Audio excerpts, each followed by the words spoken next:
Okay, we'll continue with some of the things that are going on in our fair city. And we all know that the city charter is being reviewed by a commission, and Cheri's going to kind of give us an update as far as where that's going, because she, as well as David, they're willing to put in the time that many of us won't to see what actually is taking place down at City Hall, and I appreciate their time and effort in doing so. Cheri? I'm Cheri. I've lived here since 1965. I hate to admit that. But grew up here, graduated Pierce High School. Really, I didn't want anything to do with politics. My dad worked for the government. My mom was the city secretary in McKinney when I was a little girl. My Aunt Mary Faye was executive assistant to K. Bailey Hutchinson. Government was absolutely the last thing I wanted any part of. But when it came to the city of Richardson, one issue came up, and I got such a runaround from the city, I decided to start checking into this. I've been an accountant for 35 years. And so I started with the finances because I believe if you follow the water, which is what David has done and a few others, you follow the money, then you know what's really going on.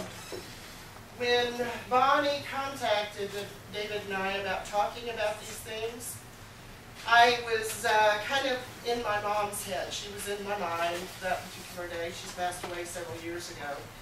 And it came to the story of some of the momisms. You know how moms just say things like going down the list. So one of my moms was so-and-so would squeeze a nickel till the buffalo squealed, or something silly. You know you're from Texas when they say that.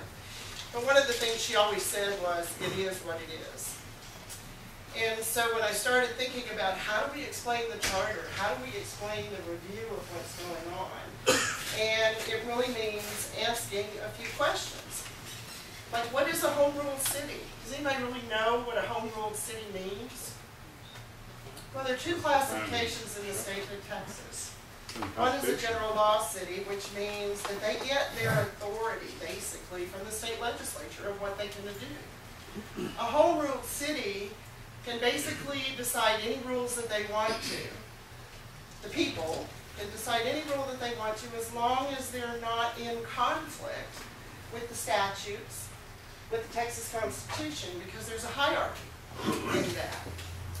So when we formed the charter, I asked, where did Richard go? He just walked out. When we formed the charter, who approves that? Who decides what those rules that they're supposed to follow in this charter? Well, it's the people. There's an election that happens. The state constitution, the legislature says in Chapter 9, that we hold an election to see who wants to be on the charter commission and start forming what rules and regs that we want to follow. It's you and I.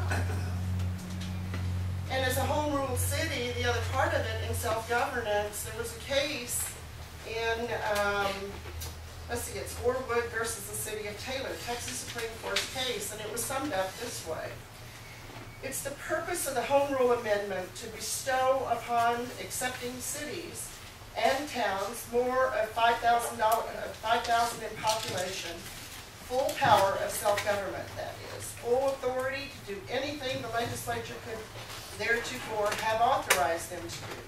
The result is now it is necessary to look, to look at the acts of the legislature, not for grants of power as a general law city does, but subsidies only for limitations on their powers.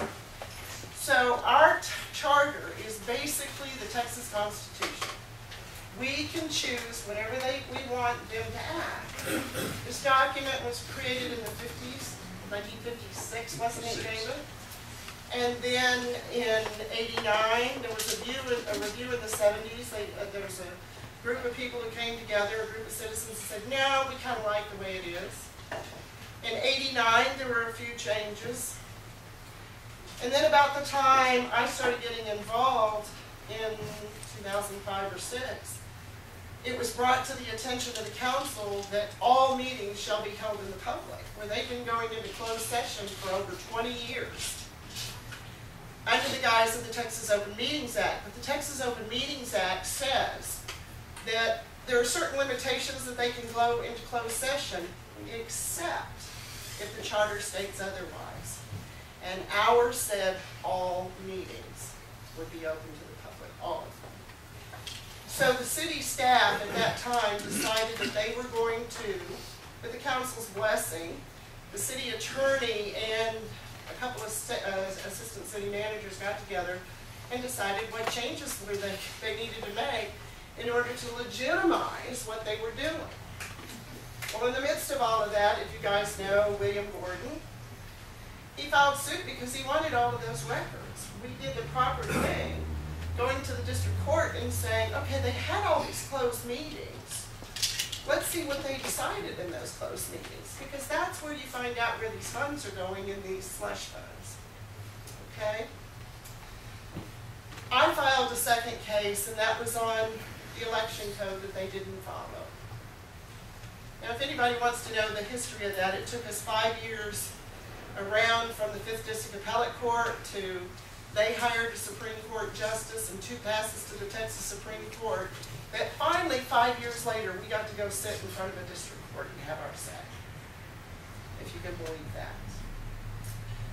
What came about in that was the judge ruled in the city's favor and said, judges don't like to overturn elections, and I'm not going to either. And off the record, he told the city attorney, you need to tell your client they need to follow the law. And he told us how to appeal to the 5th District Court again. And I could have spent another $5,000 to go to the 5th District Appellate Court when I got a wonderful report the first time. But I didn't see the need to really spend the money. I thought I'd made my point. You, the voters, approved part of that, and that they could close the meetings at that point. So here we sit, 4 years now, and you talk about the bonds, and I will answer part of your question in a little bit, in the question that you asked.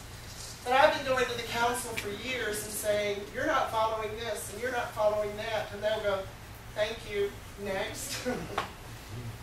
And I've realized, this is a Wizard of Oz moment. We're going to the wizard and asking for permission when we have the power. Okay? What it comes down to is we tell them, through initiatives, through referendums, and through recalls. Only home-ruled cities and school districts can be home-ruled cities have that authority. We have that power. What's happening right now is the council has chosen, last October, a group of people to review the charter. And they're making recommendations by the city attorney. Actually, the city attorney is leading that.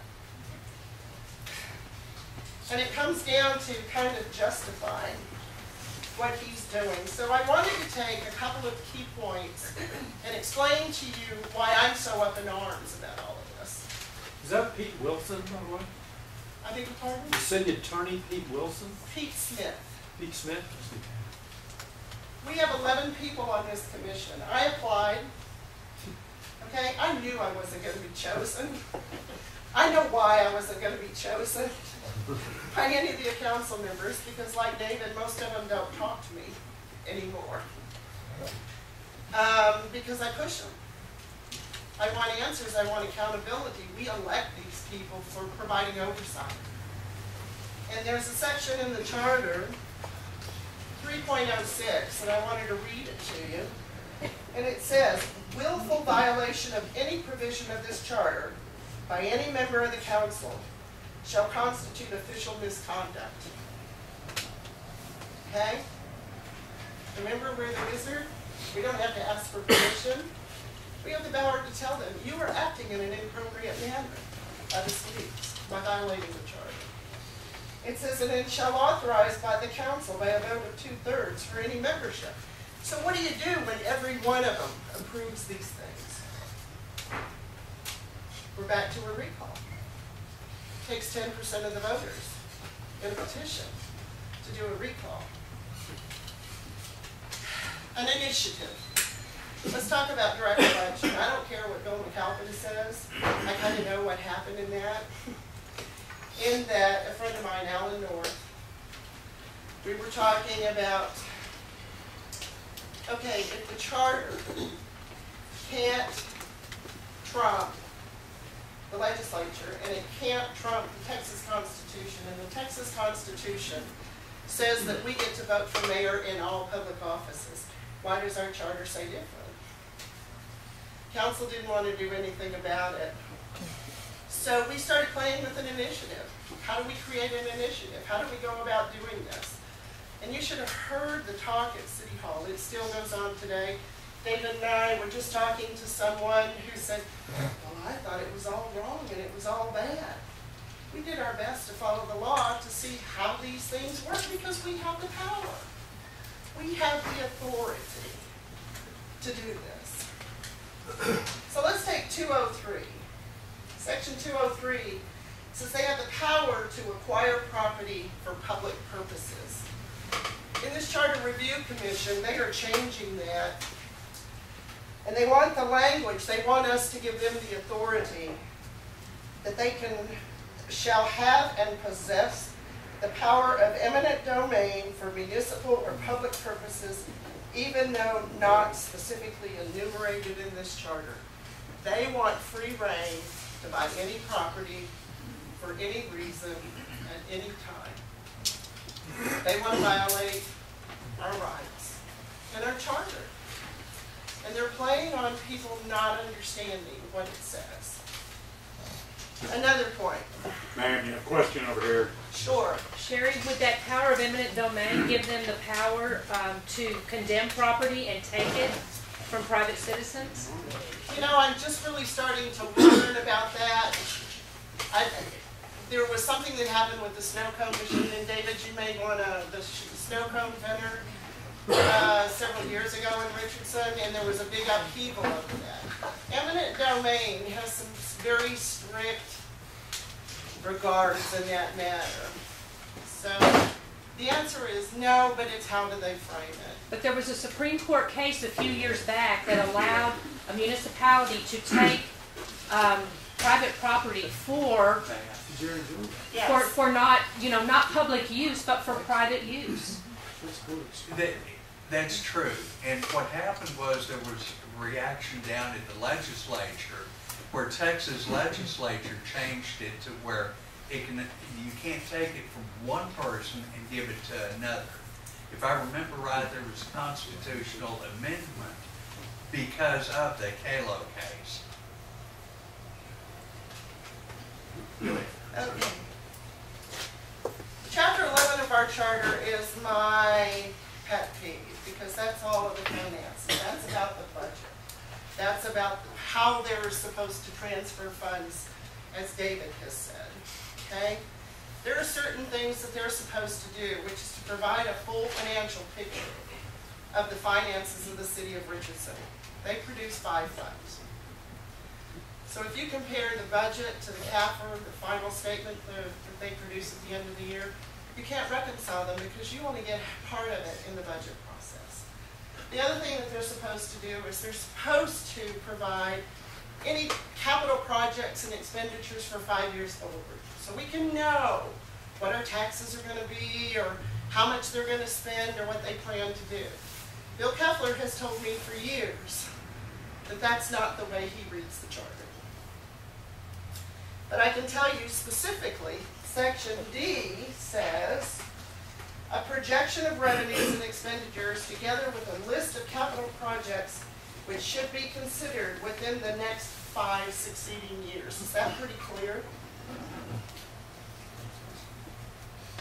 He doesn't do it.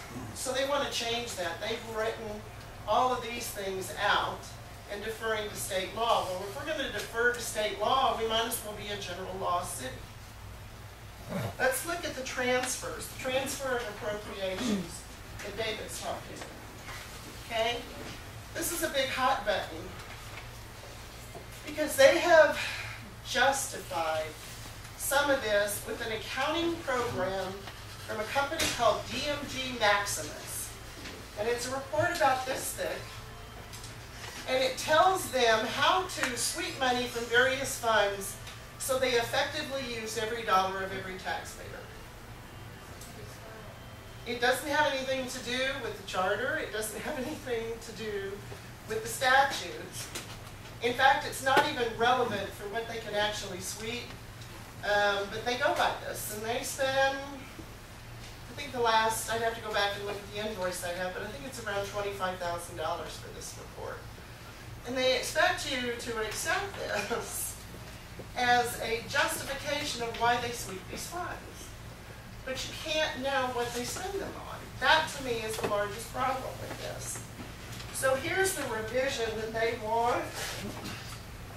Okay, it says, the council at any time may transfer an unencumbered balance of an appropriation made for use of one department, division, or purpose, but no such transfer shall be made of the revenues, earnings of any non-tax supported utility fund for any other purpose. That's what David's talking about when he says that they've made up an expenditure that doesn't exist.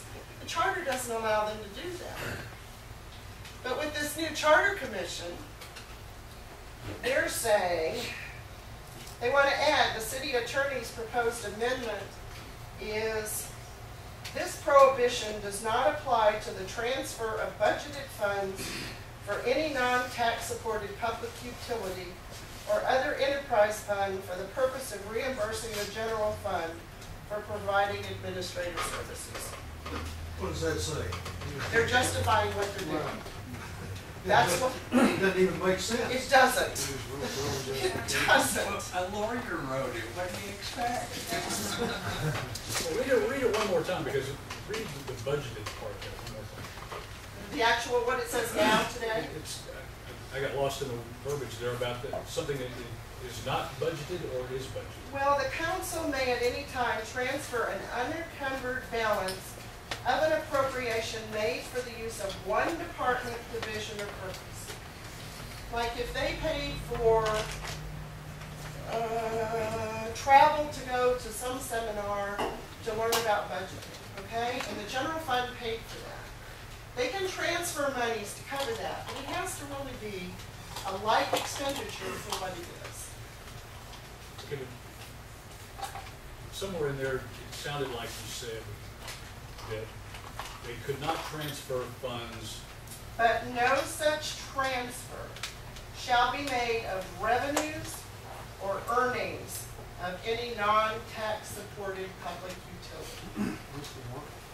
Which the water department Which is the not. water and sewer fund is non-tax supported. We pay that in a monthly bill every month. So that specifically says they can't take money out. That's what it says. But they're adding this does not apply sentence to justify what they're doing.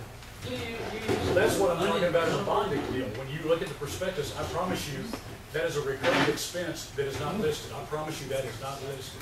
We agree. I agree. I'll come back to that one if you'll let me get to this point of it, because I still want to continue the Wizard of Oz story with this. Okay. The other thing is there's an unallocated reserve fund. Okay, and the charter calls for that to be, when recommended by the city manager and at the discretion of the council, a budget may contain a reasonable sum set aside as an unreserved fund balance to meet the unexpected and unforeseen contingency in current operating costs of any budget, service, or time. It is, but it isn't. Okay? It's a rainy day. I've made an open records request for the transactions for the last 2 years in the unallocated reserve fund. And it doesn't exist, and I'll tell you why. Because in a previous open records request, I wanted the detailed chart of the accounts of the entire city. It is not a fund that exists, so I knew it didn't exist. What I got back was nothing in writing, but an opportunity to schedule an appointment to talk to one of the accountants or one of the CPAs for the city. And he explained to me that there is no unallocated reserve fund. What it is the general fund and whatever monies are left over at the end of the month or the end of the year. And that's what they call unallocated. And I said, so if the budget is finite, and we say you can't spend anything more than the budget, how do you make expenditures that makes that fund flow up and down from year to year? And they said, we don't know. Because it's the general fund. So this is a caveat that's been another one of my hot buttons. The last one I'm gonna leave you with another one, is amending the budget. Okay? The amending the budget comes under the heading, and if you'll bear with me, I'll read it verbatim, because it's the same thing in state law. Okay? This section, they want to amend, but it's the exact same words in state law. It says, in the case of grave public necessity, emergency expenditures to meet unusual and unforeseen conditions, which could not, by reasonable, diligent thought and attention, have been included in the original budget, may from time to time to be authorized by the council as amendments to the original budget. Any amendment providing for additional expenditures shall also provide for reductions in other expenditures or supplemental revenues to fund such amendments, or an amount from unreserved fund balance as a supplement. These amendments shall be by ordinance and shall become an attachment to the original budget.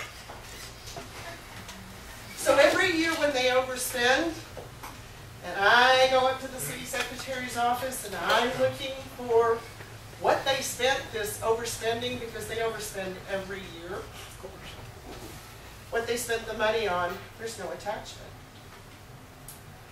We get to this charter commission, and the city attorney is directing them to say, these amendments shall be ratified by ordinance at the end of the fiscal year and shall become a part of an attachment to the original budget. That's not even true either, because they ratify the old budget when they create the new one. And you never know whether they overspent until you get to the CAFR and you see that they spent more money than they budgeted. And 2010 was a unique year, and anybody remember the $66 million bond package? It's the closest we've ever come to a like 52-48% shutting that one down. But on the following Monday, they approved $18.3 million in certificates of obligation. Okay? Problem with that is they only budgeted for 10.7. And they've fudged those budget numbers for that year because they overspent $8 million. And they covered it with debt, which is illegal, improper, and we didn't have the forethought to know the difference. Myself included. Now I'm going to say the Wizard of Oz, because I'm going to go to one other point in here about this meeting, and that the charter calls for Section 310 of open meetings. Okay? In 2007, when a local attorney went to the council and said, you guys are about to go into closed session and you can't. And one council member looked at the statute, looked at the charter and said, I'm not going in here. And they canceled that meeting and brought on this whole brouhaha to change the charter at that time. One of the things that was added in there, and you got to thank a couple of people like Dennis Stewart and Chris Hayes and Ray Allison for getting this in there. But the charter now says all meetings of the city council and all committees thereof, okay, shall be open to the public except as otherwise permitted by state law and the rules of the city council shall provide that citizens of the city shall have a reasonable opportunity to be heard at any such meeting.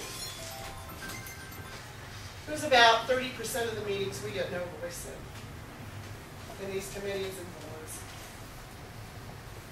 The one that really bugs us the most is the Charter Commission. You got one time to speak in the very beginning. You got one time to speak this last go-round on the 4th. And you got 3 minutes. As David pointed out, and you can go listen to the video, but you got 3 minutes to adjust the work that they've done for months. And that's it. So they've approved. What I love about this is Pete Smith in his notes says the commission wanted to exclude special called meetings, council, emergency meetings from the requirement to allow citizens to be heard. And he's changing that to say that all meetings of the city council and all meetings consisting of members of the council. You've just been left out of a ton of meetings except those defined by state law. Are you happy with that? You shouldn't be. I could go on with a list of a bunch of things. We can have talks about it all you want. But the bottom line is you're left out of this. The council, who's been violating the charter for years, has chosen certain people, and I mean no disrespect to anyone, for their innocence or their ignorance of what the charter is. Right down to ratify, when that's state law, how they're supposed to amend the charter, state law, and these people have approved it. Well, question. Yeah. These are proposed amendments that will be put to the voters, correct? It will go to the council to choose. Well, if the council approves these proposed amendments, Right. they will still have to be passed by the voters, Passed correct? by the voters, yes. So this is a political problem more than anything. It is.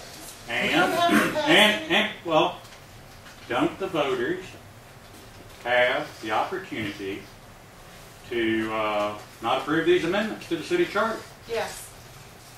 And so that is really what needs to be done, is if these amendments are as pernicious as you suggest, there's a political problem and a political campaign needs to be assembled, organized, to defeat the amendments. Is there anything wrong with what I said? You are absolutely 100% correct. And further, correct me if I'm wrong, we do have a municipal election coming up, and there are some people running for re-election, some opposed.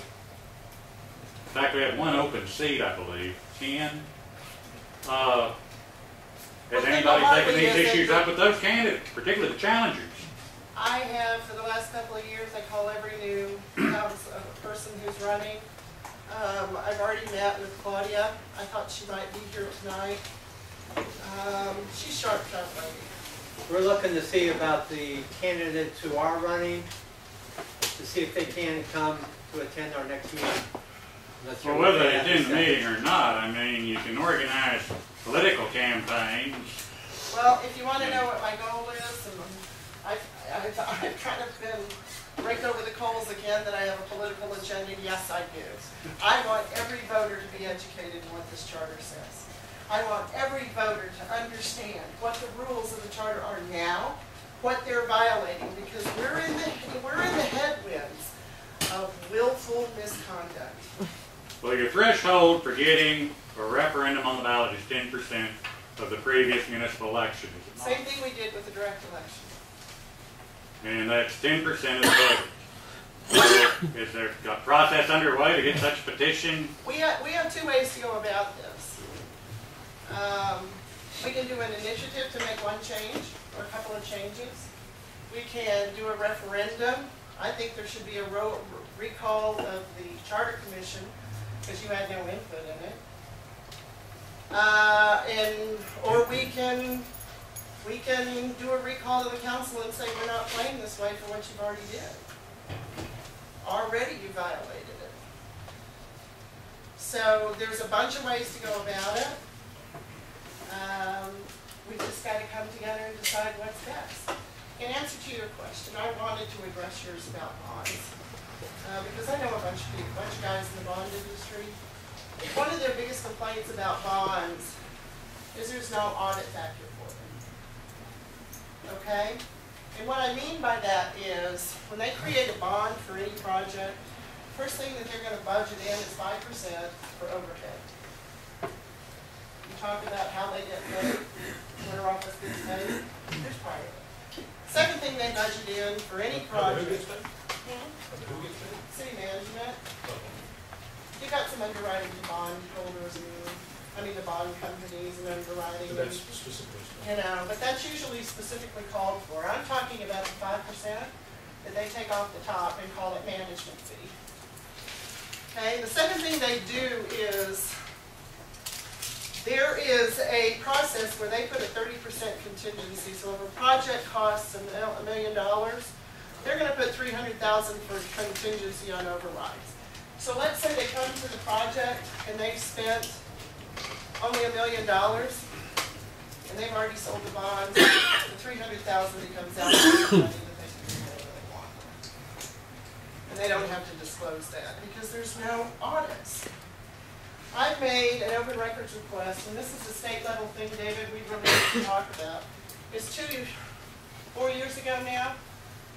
The state legislature decided that audit work papers were not for open records. We can no longer request that on any level. And so when I've asked for the work papers for the auditors for the city of Richardson, I can't get them. Now why would the legislature do that? I haven't had time to chase that down, but we need to know what that's about. But basically there's no really audit function for any of that, and it's private on how it works. When you talk about the allocations, usually it's small dollars, depending on the project, and nobody can ever really give me a clear answer how they come up with whatever number, that they're taking a water and sewer fund revenues. It just puts us on the hook for the debt in some other way, but how that works out. Last thing I want to add, and this is another state level item, okay? The Certificate of Obligation Act changed a few years ago, where certificates of obligations are debt that they can take on without voter approval. And it was normally for, they wanted new fire trucks, or we needed some new ambulances, or, various and sundry products. Certificates of obligation now can be 40 years long, and for any amount they want. It's not exactly politically correct to tell you that, and they're not going to, but the city of Richardson has a certain amount of certificates of obligation they do every year, without your approval, or whatever they want to. One they did just recently, you remember the 60-acre parkland that they just bought from the Hunts? They bought that last summer with cash out of wherever the slush fund is. But last December, in the next fund year, they financed it with certificates of obligation. And the notice that they put in there was that they were reimbursing the general fund. So you just paid an additional $475,000 for parkland they already paid for, so they could reimburse the general fund. I think that's improper. How do you feel about it? When I saw it written up that they had paid cash for it, I thought, well, that's a sound financial thing to do. They didn't tell us about the certificate of obligation. Well, I can tell you because I went when they come up with these, I've gotten to where I know enough to ask what documents to ask for. They included an economic development agreement in the sale of that property, which for 15 years, giving an abatement in property taxes to the house for that period of time. The language I thought was pretty, they're calling it a grant, but the language that I thought was pretty interesting in that they're going to guarantee on an annual basis whatever they pay in taxes, say by January 31st, because that's when property taxes are due. In March, they're going to reimburse them a part of that back. And they're not considering it a long-term debt, because they're going to review it annually, even though it's for 15 years. Are you confused yet? Okay. This is where your money's being spent. Okay? And we got to wake up as a public and say, we want to know what you're doing. We think you're not following the charter. This is important. And that's the reason I came to speak. Thank you, Chair. Another question over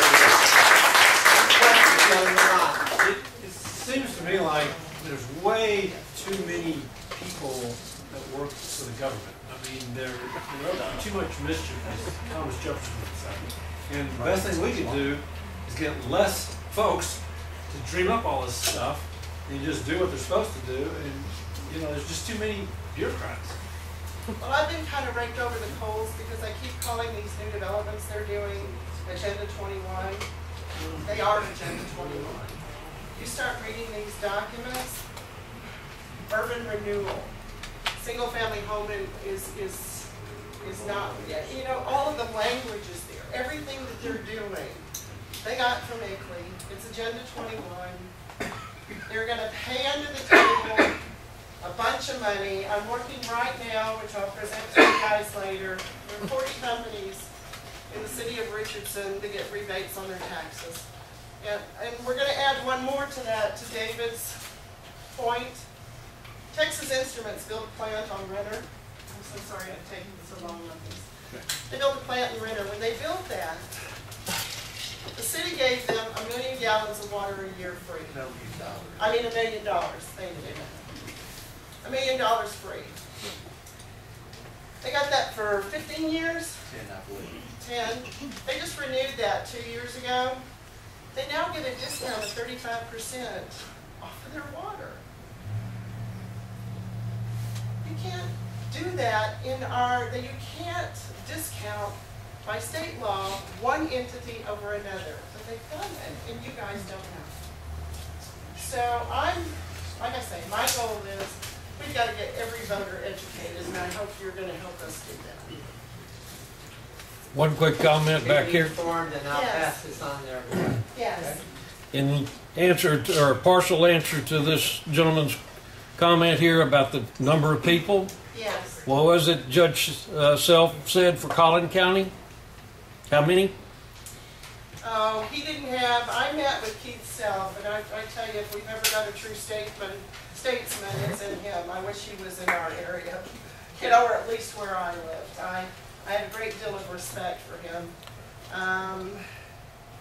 He had more employees and they were paid less than the entire budget we have in the city of Richardson. For employees. For employees. Our budget is by 48% people costs. 1,000 employees.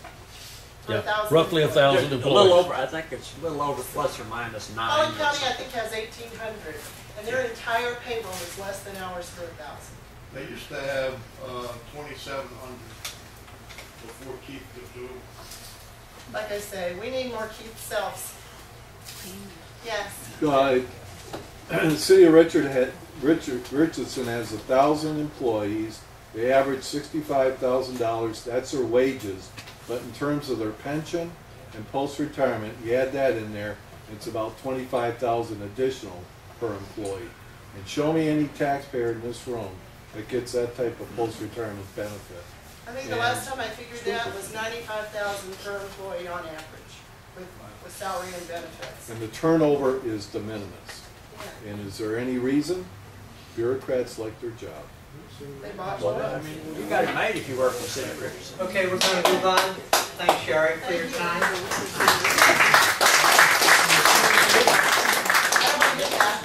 Hey, David, before you run her off, can you ask her, because I think I want to understand, I think the other people want to understand, to send an email through you to explain how this whole new charter commission arose, who decided when to do it, who appointed it, and the election process to ratify. Can you explain that to us some more in an email? I can do that in an email. I can meet with anybody who wants to. Like I say, my goal is to educate everybody on this. And So Cheri, however put you- who's on it and who's heading it up. Put who's on it and who's heading it up. Doobie is the chair. He's out of RISD. I don't have the full list with me. Can I put it in the email? Yeah, she'll send it to me and I'll get it out to everybody. It was published in the Richardson, the paper that the city publishes every month. What concerned me, I am so sorry, let me say one more Jeff point. needs to go. Okay, I'll be quiet. Anybody wants Okay. to know, let me know. Jeff, you're on.